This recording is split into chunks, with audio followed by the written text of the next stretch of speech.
Meanwhile for young Master Zhou Si is taking some ancient stones there and they are trying to speed it up. Because if they linger here the most likely, they will not be able to leave this place alive, or stay here forever. Because for the holy god and Emperor Hengyu, it was also here, and they failed to get out alive. Then Periochi immediately took out his furnace to absorb the ancient stone. Luckily they succeeded after taking the ancient stone. Periochi immediately congratulated. It seems like Periochi, and also Iwan Tianci, have a very close relationship. Because to take this ancient stone without any inheritance seems impossible, but not for young Master Yao. He said that if his mission is complete then they can leave here right now. Because he felt there was a humanoid creature or monster that was spying on them for a long time. Meanwhile for Yi Fan and the others were in the former headquarters of Emperor Hengyu, and here he was being targeted by the Emperor's ultimate weapon. For the old guide this tells that the ultimate weapon when used to its full potential is as strong as the real Emperor. Especially since the ultimate weapon is where the sun furnace was actually made, and Yi Fan became very curious. What does the sun furnace mean? What he knows is just a burning furnace. The guide added that Yi Fan's furnace was only a low level compared to the ultimate weapon, or the sun furnace. Meanwhile the two of them were separated and surrounded the place, to check what was in here. But suddenly they heard the sound of a child crying. Unfortunately, Chen Jiang, who was very curious, immediately looked down and suddenly his eyes turned white, where he was hypnotized, and he immediately jumped down leaving Dizeng alone. This made him really very scared, and asked him not to scare him, so he tried to dare to find his whereabouts. However, he also ended up being hypnotized. However, for some reason, he suddenly woke up and immediately knew that in front of him was a monster guarding this area. And they called it a corpse doll. Luckily, there was also Yi Fan, and the old guide who immediately hit him making him save. Then the three of them got back up and got ready to work together to defeat the monster.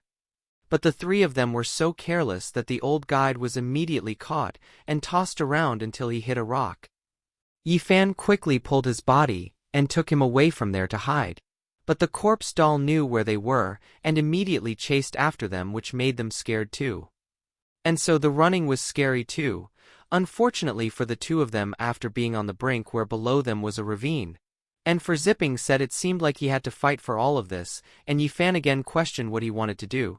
Then Zipping immediately stepped forward slowly, while saying, "I just saw with such brilliant eyes that the energy in the corpse doll was not pure at all." So according to him the corpse doll was not scary at all, and also scary inside. Then he released his spiritual power. It turned out he was keeping a secret. For the old guide or Jew told Yi Fan that he was a member of this legendary northern region. For now Zipping had used a forbidden technique from his own claim. Namely using fire to burn his body, so that Kenya's energy was really so dense, and he immediately jumped so high, and immediately lunged with a punch that was so very strong. But his punch didn't have much impact. Yi Fan and Zhouing saw it immediately stunned.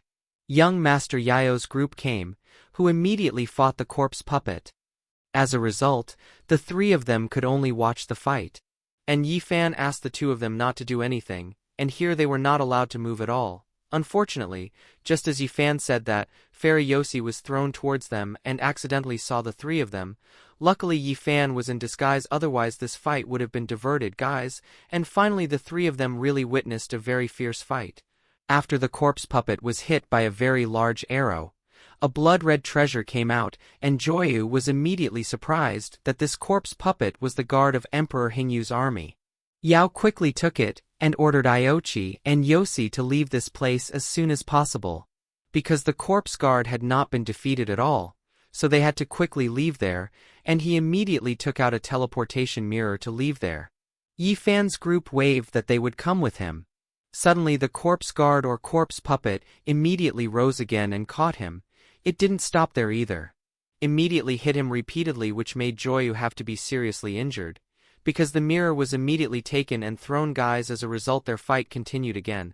Unfortunately in the fight this corpse guard was different from before. He had wings, and his strength increased so drastically, and it turned out that Joyu did not die at all, and he received praise from Zipping and Yi Fan, that he was a tough old man. Then the next question, what should they do after this, and Yi Fan immediately answered it seemed that the three of them also had to join this fight and arrange a divine pattern to go together. So for Zipping and also Yi Fan immediately charged together, but who would have thought the six of them who worked together did not produce any results at all. Instead, the six of them were surprised again by the latest ability of the Emperor's Guard, where he took out an eye from his stomach, which was called the Ancient True Demon Realm. Or call it the power of the demon domain. Unfortunately, they were too late and affected by the demon domain, which made their strength fade, and also the blood-red treasure was taken back by the Emperor's Guard. Not only that, the Emperor's Guard's hand immediately bled and pulled one by one from them, but here there was something so different about Yi Fan. He felt that he was not suppressed by the demon realm. Because Yi Fan, who had an ancient holy body, and this had a relationship with each other, then Yi Fan immediately got up and charged in breaking the demon domain. Luckily Yi Fan managed to do it, and they found the opportunity to attack again. As for the fairy Yoshi, she felt something so familiar with her body from Icon. She felt the energy of Iwan Tianxi in her body, and she called him a Taoist teacher. Then for Yoshi, she pulled the four of them to heal them all. While Yi Fan had to fight alone to buy time, it was time for the fighter to be together.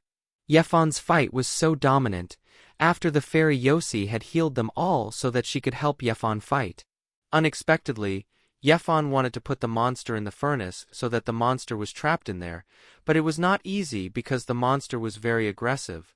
The six of them were very troubled to do it, so that the furnace was throwing like playing ball. Therefore Yefan had to end it.